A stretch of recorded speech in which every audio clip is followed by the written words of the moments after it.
আজকে এই গ্রামের লোক, এই গ্রামের মানুষ, এই জালসার কমিটি, এই গ্রামের সমাজ সুসংবাদ পাওয়ার লায়ক এবং যোগ্যতা রয়েছেন। কারণটি হচ্ছে যে তারা একটি জালসা লাগিয়েছে। এই জালসা কোনো এমএলএ মন্ত্রীর নিয়তে নয়, এই জালসা তিনারা প্রতিষ্ঠিত করেছেন খোদা এবং রাসূলের বাণী মানুষের ঘর ঘর পর্যন্ত পৌঁছে দেওয়ার জন্য।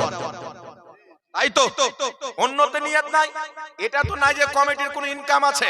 আরে আমি এসছি দূর থেকে বাবা, আমি এসছি 4 চাকা নিয়ে, আমাকে তো একটা খরচ দিবে, সমস্যা তো আমার নাই। কিন্তু এখানে যারা কমিটি আছেন, না তিনারা মেহনতের খরচ পাবে, না পরিশ্রম দেওয়ার টাকা পাবে, না পয়সা পাবে। হয়তো নিজের পকেট থেকে তারা দান দিয়েছেন, বাড়ি বাড়িতে গিয়ে টাকা উঠিয়েছেন। এই কারণটা কি মুসলমান? এই কারণ এই জন্য নয় যে তারা দুনিয়াতে টাকা পাক, পয়সা পাক। তাদের নিয়ত, তাদের ইচ্ছা হচ্ছে যে এই জালসার মাধ্যমে আমাদের সমাজের লোক যেন কোরআন এবং হাদিসের বার্তা পেয়ে যায়, আল্লাহ রাসূলের কথা পেয়ে যায়। আর আজকে এই জালসাতে যদি কোনো একজন ব্যক্তি একটা মাসলাও শিখতে পারে, জালসা দেওয়া কামিয়াব হয়ে যাবে। কবুল করার জন্য হাজারো আমল লাগে না, বান্দা হাজারো আমল করবে, কোটি কোটি ইবাদত করবে, কিন্তু আল্লাহ পাক তার একটা ইবাদত কবুল করলে তার নৌকাকে পার লাগিয়ে দিবেন, তার বেড়াকে পার করে দিবেন। পৃথিবীর মুসলমান, জালসা দেওয়ার উদ্দেশ্য কি, কারণ কি? মানুষ পর্যন্ত ইলমে দ্বীন পৌঁছে দেওয়া, কোরআন হাদিসের বার্তা পৌঁছে দেওয়া। আর যেই ব্যক্তি কোরআন এবং হাদিসের জ্ঞান প্রচার করার মাধ্যম কায়েম করে দেয়, আল্লাহ তাবারাক ওয়া তাআলা তাদের প্রতি রহমতের ছায়া টেঙে দেয়। এখন পবিত্র কোরআন পাক খুলেন, আল্লাহ পাক পরওয়ারদিগারে আলাম এই জ্ঞান সম্পর্কে কি বলেছেন। মহান রব্বুল আলামিন পবিত্র কোরআন পাকে বলেছেন।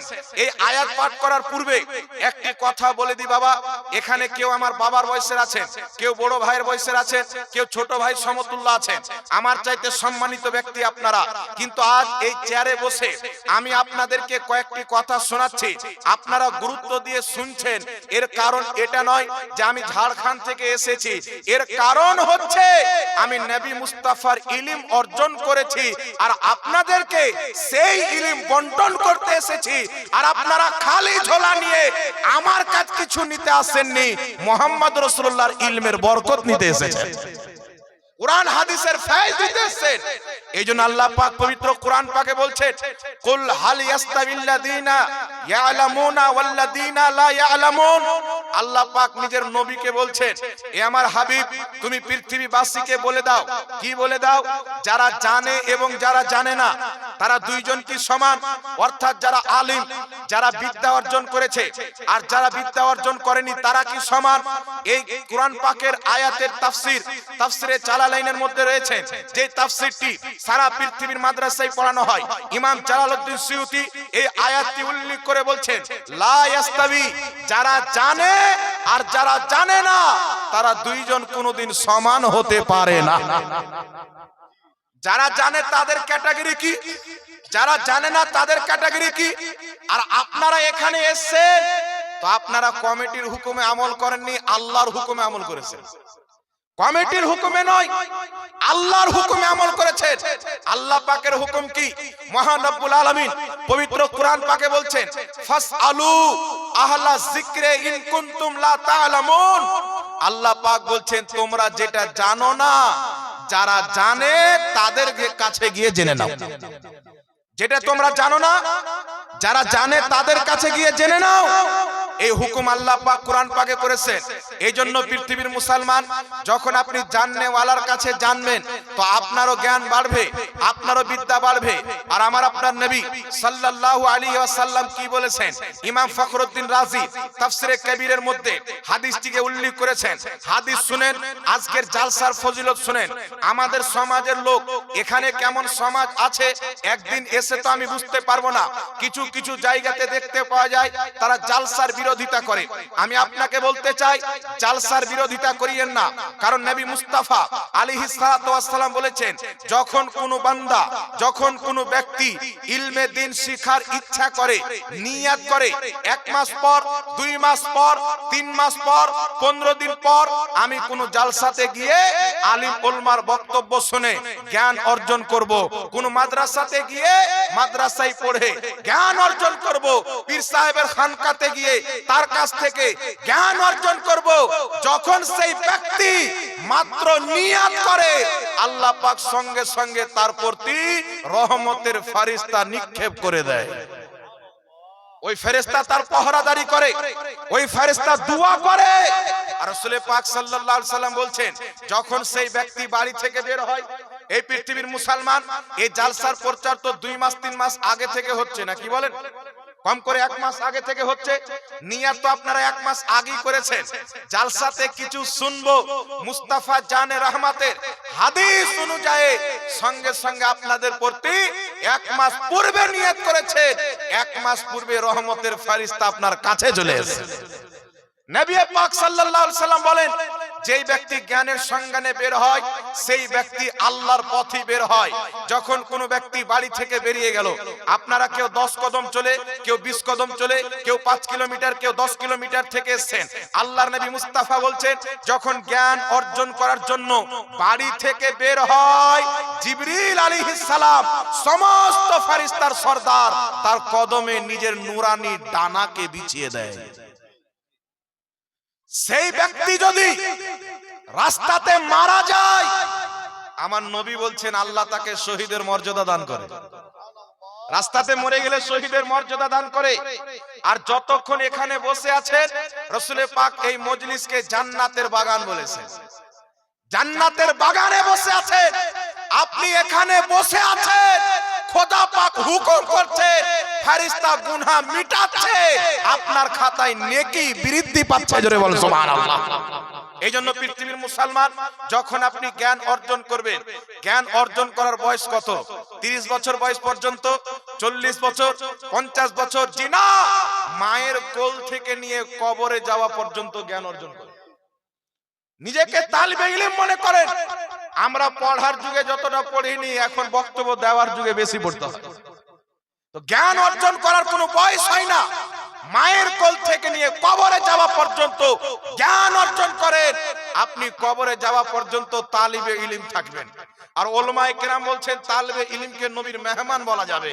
আর যখন ইলম অর্জন করে আলিম হয়ে যাবে, তো নবী পাক বলছেন, আল ওয়ারাসাতুল আম্বিয়া, সেই ব্যক্তি নবীদের ওয়ারিস হয়ে যায়।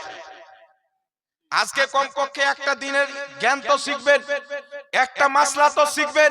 পৃথিবীর মুসলমান, একটা মাসলা শিখে আপনার উপকার কি হবে? পৃথিবীর মুসলমান, আমি যদি মারা যাই, তো আমার জমি, আমার জায়গা, যা কিছু আমাকে আল্লাহ দিয়েছে, এর মিরাস হবে, ওয়ারিস হবে আমার ছেলে মেয়ে, স্ত্রী, বাবা মা, ঠিক না বেটি?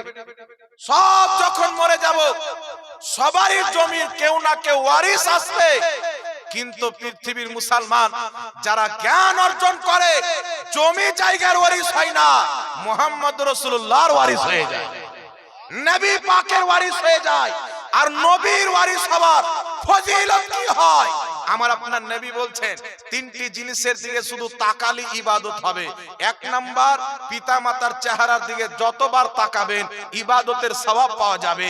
কাবা ঘরের দিকে যতবার তাকাবেন ইবাদতের সওয়াব পাবেন।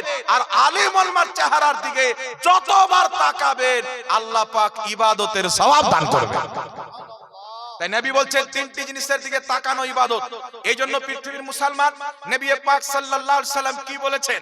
আল্লাহর নবী বলছেন, হয় তুমি আলিম হও, নচেত আলিমের বন্ধু হও, নচেত তালিবে ইলম, ইলম শিখনে ওয়ালা হও, নচেত আলিমের মজলিসে বসনে ওয়ালা হও। যদি 4টার মধ্যে কিছুই না হও, নবী বলছেন তুমি ধ্বংস হয়ে যাবে, তুমি বরবাদ হয়ে যাবে। বরবাদ ওকে বলে না যার ব্যবসাতে লুকসান হয়ে গেল, বরবাদ তাকে বলে না যার ফসলে ক্ষতি হয়ে গেল। 1 বছর ক্ষতি হয়েছে, আর 1 বছর আল্লাহ চাইলে ডবল দিয়ে দিবে। কিন্তু পৃথিবীর মুসলমান, আসলে ক্ষতিকারক কাকে বলে? যেই ব্যক্তি দুনিয়াতে কোরআন হাদিসের জ্ঞান অর্জন করতে পারলো না, সেই ব্যক্তি দুনিয়াতে সবচাইতে ক্ষতিগ্রস্ত ব্যক্তি। এইজন্য হযরতে আলী রাদিয়াল্লাহু তাআলা আনহু, জিনার ব্যাপারে আমার আপনার নবী বলেছেন, আনা মদিনাতুল ইলম ওয়া আলিউন বাবুহা, আমি নবী হচ্ছি জ্ঞানের শহর, আলী হচ্ছে তার দরজা। এত বড় জ্ঞানী। আর সভাপতি সাহেব বলছিলেন, উনি এক হাতে 80 মনের দরওয়াজা তুলে নিয়েছিলেন। যুদ্ধ করতে করতে বাবা যখন হাতে ঢাল পড়ে গেল, ঢাল কাকে বলে? ওইদিকে দুশমন তালওয়ার মারবেন, ঢালটা দিয়ে আর তালওয়ার ওয়ারটাকে রুকবে, প্লেটের মতন থাকে। ঢাল যখন পড়ে গেল, হযরতে আলী কাররামাল্লাহু ওয়াজহুল কারীম 80 মনের দরজা হাতে উখড়ে ছেড়ে নিলেন। এক হাতে 80 মনের দরজা তাড়া সম্ভব? জোরে বলতে হবে। কিন্তু হযরতে আলী ছেড়ে নিলেন। এইজন্য বলা হচ্ছে আসাদুল্লাহ, আল্লাহ পাকের শের। দুনিয়ার শের হলে পারতো না, উনি আল্লাহ পাকের শের। এই আলীউল মুর্তজা ইসলামের মধ্যে যদি দেখতে পাওয়া যায়, সবচাইতে বড় বিজ্ঞান ছিলেন হযরতে আলীউল মুর্তজা। উনার এক একটি কথা হচ্ছে পয়েন্টের। এই আলীউল মুর্তজা বলেছেন, কামাতু দিনু তুদান, তুমি যেমন করবে তোমার সাথে তেমন করা হবে। আরে আজকের বিজ্ঞানিক আমাদের ভারতবর্ষের পূর্বের রাষ্ট্রপতি, যিনার নাম হচ্ছেন আবুল কালাম আজাদ, এপিজে আব্দুল কালাম আজাদ সাহেব, তিনি এই কথা বলেছেন, পরে বলেছেন আমেরিকার বিজ্ঞান, পরে বলেছেন লন্ডনের বিজ্ঞান, পরে বলেছেন তুমি যেমন করবে তোমার সাথে তেমন করা হবে। 1450 বছর পূর্বে নবী পাকের দামাদ হযরতে আলীউল মুর্তজা মাওলায়ে কায়নাত 1450 বছর পূর্বে বলেছেন, তুমি যেমন করবে তোমার সাথে তেমন করা হবে। আপনি মা বাপকে যদি না দেখেন, আপনার ছেলে আপনাকে দেখবে না। আপনি পর মহিলাকে নিয়ে আড্ডাবাজি করেন, আপনার মেয়েকে নিয়ে কেউ আড্ডাবাজি করবে। হযরতে আলী বলছেন, জিনা হচ্ছে একটা কাজ। আপনি যদি কওরির মা বোনের সাথে জিনা করেন, আপনার ফ্যামিলির সাথেও কেউ জিনা করবে। কথা বুঝছেন বাবা? এইজন্য যেমন করবেন আপনার সাথে তেমন করা হবে। এইজন্য পৃথিবীর মুসলমান এই আলীউল মুর্তজা বলতেছেন, এতিম ওই ব্যক্তি নয়, মিসকিন ওই ব্যক্তি নয়, ফকির ওই ব্যক্তি নয় যার সম্পদ নাই। হযরতে বেলালের সম্পদ ছিলেন না, একটা বাড়িতে তিনি চাকর খাটতেন, তিনাকে এতিম বলবেন? কত স্বরাষ্ট্রমন্ত্রী, বড় বড় বিজ্ঞান, ফিরআউনের মতন বাদশা, নমরুদের মতন বাদশা দুনিয়া থেকে চলে গেছে, মরে গেছে, কিন্তু হযরতে বেলাল রাদিয়াল্লাহু তাআলা আনহু এখন পর্যন্ত মুসলমানদের অন্তরে জিন্দা আছেন। এই বেলালের জীবনী শুনলে ইমানদারের চোখে পানি চলে আসে, কলিজা ফেটে যায়, অন্তরখানা নরম হয়ে যায়। আরে সিমর দিল, পাথরের দিল যদি থাকে, হযরতে বেলালের কাহিনী শুনলে, উনার ঘটনা শুনলে সেই পাথরের দিল পর্যন্ত নরম হয়ে যায়। কারণটি কি? পৃথিবীর মুসলমান, এতিম ওই ব্যক্তি নয় যার কাছে সম্পদ নয়, এতিম হলো ওই ব্যক্তি, হযরতে আলী বলছেন, যেই ব্যক্তির কাছে জ্ঞান নাই, বিদ্যা নাই, আসল ফকির, আসল মিসকিন হলো ওই ব্যক্তি। আরে হায়দারি, আরে বলেন না ইয়া আলী, নারে হায়দারি, বলেন ইয়া আলী, নারে হায়দারি, নারে তাকবীর, নারে রিসালাত। এই জন্য পৃথিবীর মুসলমান এতগুলি মানুষ, বয়স্ক বয়োজ্যেষ্ঠ মানুষ, এই বয়সে তো মাদ্রাসায় ভর্তি হতে পারছে না, আলিম উলামাকেও সেরকম পাচ্ছে না। এই জন্য এই জালসার ব্যবস্থা করা হয়েছে, যাতে এই জালসার মাধ্যমে আপনাদেরকে কিছু শিক্ষা দেওয়া যায়। আর আমি আশা করি, এটা আমার বিশ্বাস, এখন পর্যন্ত অনেক আলোচনা শুনেছেন, কিছু না কিছু তো আপনারা পেয়েছেন। নাহলে তো দুটো কথা মনে রাখতে পারবেন। আর এই জালসাতে যদি 10 লক্ষ টাকা খরচ হয়, 10 লক্ষ টাকা কোন কথা, 10 কোটি টাকা দিয়ে ইলমের একটা শব্দের একটা কোনা পর্যন্ত খরিদ করা যেতে পারে। বেশক বেশক। সারা পৃথিবীর সম্পদ এক পাল্লাতে, নবী মুস্তাফার ইলমে দ্বীন এক পাল্লাতে, পৃথিবীর সমস্ত সম্পদ মিলে শরীয়তের একটা মাসলা খরিদ করতে পারে না। বেশক বেশক। সারা পৃথিবীর সম্পদ নিয়ে চলে যান, যারা হক্কানি আলিম, তাদের কাছে কুল কায়নাতের সম্পদ একদিকে রাখেন, আর গিয়ে বলেন, হুজুর আমার স্ত্রীকে এক জায়গাতে বলেছি তোকে 3 তালাক, কোন রকম ভাবে হালাল করে দেন। যদি হক্কানি আলিম থাকে, সারা পৃথিবীর দাওলাতকে লাত মারতে পারে, মুস্তাফার শরীয়তের ফতোয়া চেঞ্জ করতে পারে না। জি জি বেশক। কারণ শরীয়ত টাকা দিয়ে কিনে পাওয়া যায় না, শরীয়ত মুমিনদের দিলে আল্লাহ পাক যাকে চায় তার দিলে গেঁথে দেয়। এই জন্য জ্ঞান অর্জন করতে হবে বাবা, ইলম অর্জন করতে হবে। এই জন্য রাসূল পাক আলাইহিস সালাম বলছেন, যেই ব্যক্তি আলিমের তাওহীন করলো সেই ব্যক্তি ইলমের তাওহীন করলো। জি জি আর যেই ব্যক্তি ইলমের তাওহীন করলো, আমার নবী মুস্তাফা বলছেন, সেই ব্যক্তি জিবরিল আলাইহিস সালামের তাওহীন করলো। যেই ব্যক্তি জিবরিলের তাওহীন করলো সেই ব্যক্তি মুহাম্মদ রাসূলুল্লাহ বলছেন খোদার তাওহীন করলো। যেই ব্যক্তি খোদার তাওহীন করবে সেই ব্যক্তি আর মুসলমান থাকবে না। সুতরাং কোন ব্যক্তি যদি আহলে সুন্নাত ওয়াল জামাতের আলিমকে আলিম হওয়ার কারণে গালি দেয়, সেই ব্যক্তির ঈমান শেষ হয়ে যাবে। বেশক বেশক। এটা তার নিজস্ব মর্যাদা নয়, এটা হচ্ছে কোরআন এবং হাদিসের বিদ্যা যে যার সিনাতে আছে, ওই বিদ্যার মর্যাদা। ওই বিদ্যার কেউ যদি অপমান করে ঈমান থাকবে না। এই জন্য কোরআন হাদিসের জ্ঞানের ব্যাপারে আমার আপনার নবী মুস্তাফা বলছেন, তালাবুল ইলমে ফরিদাতুন আলা কুল্লি মুসলিমিন ওয়াল মুসলিমাত। রাসূল পাক বলছেন, ইলমে দ্বীন শিক্ষা করা নর নারী, পুরুষ এবং মহিলা উভয়ের উপরে আল্লাহ পাক ফরজ করে দিয়েছেন। করেছে ফরজ করে। বেশক বেশক। ইলমে দ্বীন শিক্ষা ফরজ। আজ এই জালসাতে এসে বর্তমান জামানাতে আমার আপনার নবী কি বলেছেন? 1450 বছর পূর্বে গায়বের সংবাদদাতা নবী মুস্তাফা প্রত্যেকটা ফিতনা থেকে আমাদেরকে সচেতন করে দিয়েছেন। যদি নবী মুস্তাফার হাদিসগুলিকে পড়ে নিই তো আমাদের কোনো ফিতনা ঈমান নষ্ট করতে পারবে না, আমাদের আকীদা খারাপ করতে পারবে না। আজ মোবাইল দেখে, সোশ্যাল মিডিয়া দেখে নামাজের তরিকা চেঞ্জ করে নিচ্ছে। 2025 এর শরীয়ত প্রচার করতেছে।